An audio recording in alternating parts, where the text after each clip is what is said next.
Well, you join me in my classic Land Rover Defender. What's there to say about the Defender that hasn't already been said? It's more than a car, this. It's been a way of life, and I've wanted one maybe since I was about 15 or 16. I was very late to the Defender party, really. I didn't get one until I was about 28 years old. I got it in August 2021, and so this is just my little overview of the last 5 years of ownership.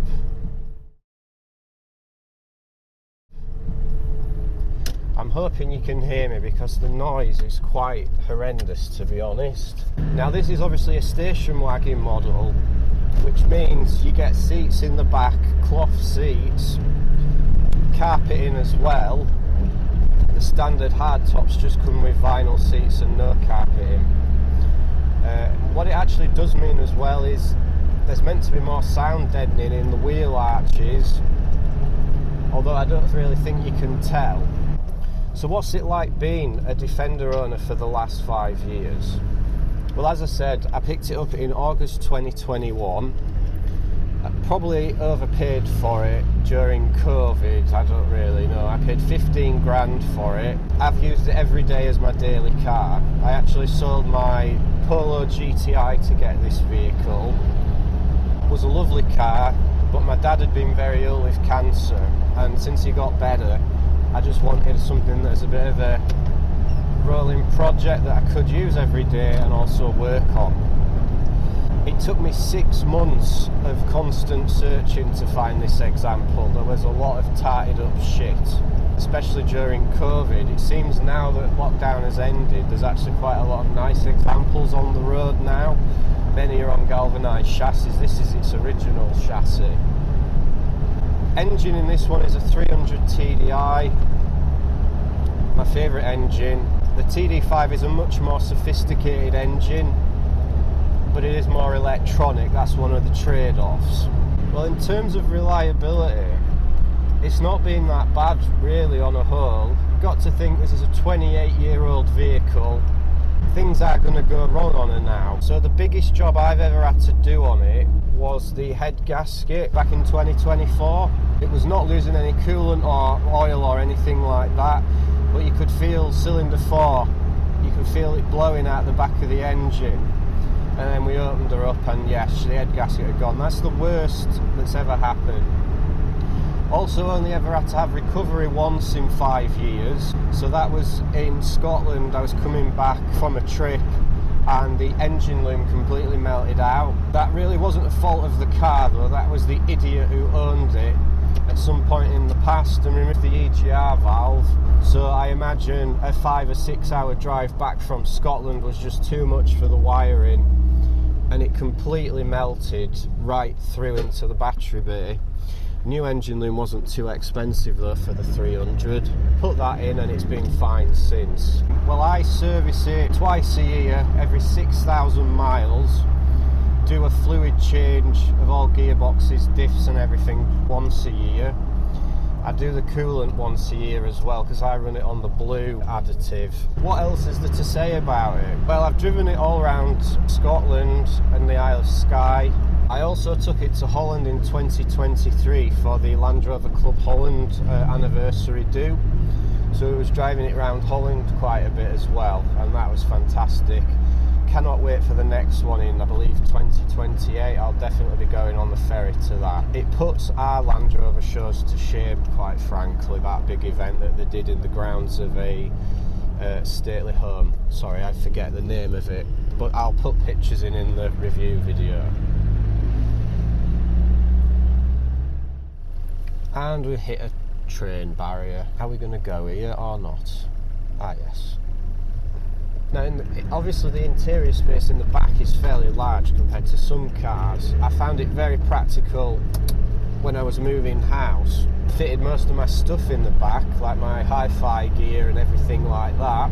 Living with it every day, I mean in winter it's absolutely brilliant because if we do ever get any bad weather, well, I know I can get into work. Fuel consumption's not bad either. I get about 28 to 30 miles per gallon. It seems to absolutely drink fuel on the motorway if you really really thrash it. It doesn't like being kept at 70 mile an hour much at all. I try and run about 55, 60. I think it's just the gearing in this really, and I am really considering putting a V8 fifth gear in the R380 gearbox, but that's a job for maybe further down the line. Some people fit Discovery transfer boxes to it as well. So what else can I say about it then? 0 to 60 time is a bit pointless in a Defender. I did actually time it once out of sheer curiosity, and I think it was about 21 seconds. This Defender's obviously also had a full stainless exhaust fitted. It was done before I bought it.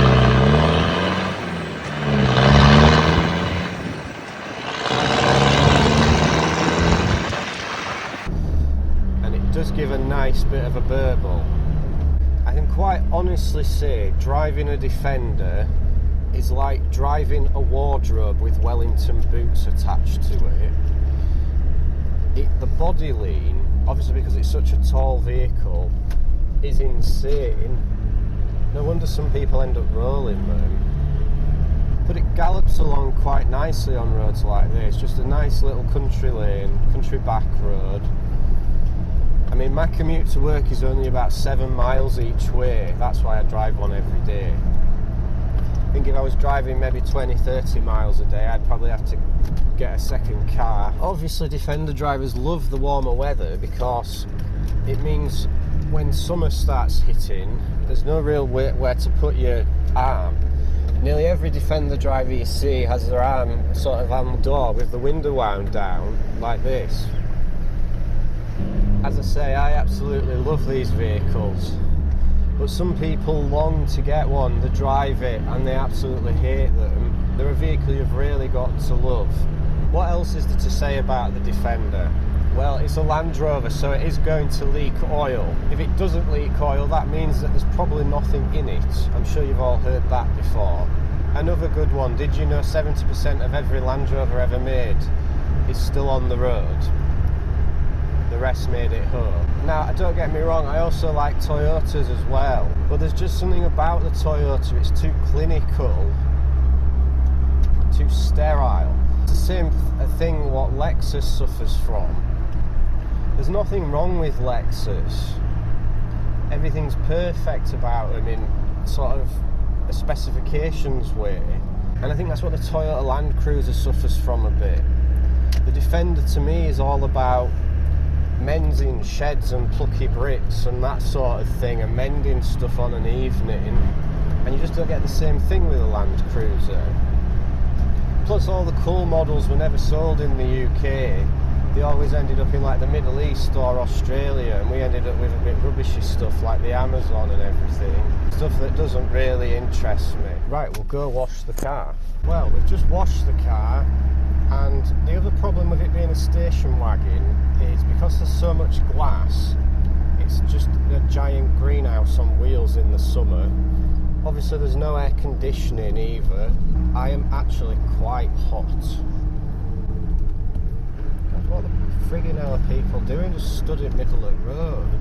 So what does the future hold for me in this vehicle then? Well, it's not something I ever planned to get rid of, to be honest. I'm hoping I can keep hold of this for as long as humanly possible. The future plans would be to put it on a galvanised chassis so it lasts basically forever. But with government legislation coming in, you just don't know what's going to happen. I mean, they could try and outlaw vehicles like this. So, to sum up then, yes, I've used it for 5 years as a daily driver. Would I have anything else? Probably not. It does everything I need. Can go off-roading and green laning occasionally when I need to. I've been round Europe and Scotland in it, and everything's been hang on. Reliability hasn't really been much of an issue for me. So yeah, that's kind of it.